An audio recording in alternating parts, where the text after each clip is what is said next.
Ito ang dapat nating abangan dito sa FPJ Batang Quiapo.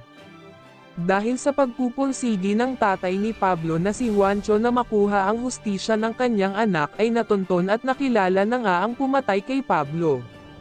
Sa ibang kuha ng CCTV ay nakita ang mukha ni Tanggol kaya dismayado si Don Facundo noong malaman niya ito lalo pat siya ang naglabas kay Tanggol sa kulungan. Nasa paligid niya lang pala ang pumatay sa kanyang apo kaya naman plaplanuhin ni Don Facundo ang pagligpit kay Tanggol. Papapuntahin niya sa kanyang mansyon si Tanggol dahil gusto niyang kausapin muna ito bago niya paslangin. Marami kasing katanungan si Don Facundo kung bakit ito nagawa ni Tanggol.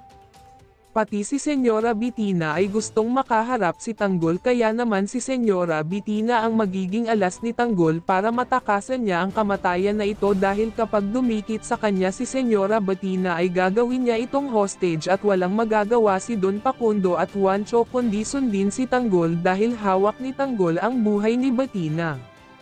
Kapag malaman ni Don Facundo ang dahilan ni Tanggol kung bakit niya pinatay si Pablo ay magdadalawang isip siyang patayin si Tanggol dahil alam niyang kasalanan ng kanyang apo kaya ang mangyayari ay hihiwalay na sila Tanggol kay Don Facundo.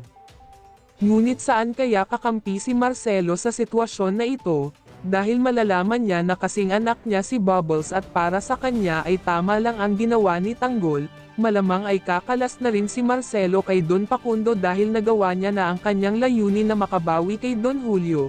Ginagamit lang kasi ni Marcelo si Don Facundo para makapaghiganti sa mga Montenegro. Ito ang dapat nating abangan sa mas lalong umiinit na mga eksena dito sa FPJ Batang Quiapo. Please like and subscribe our channel. Maraming salamat po.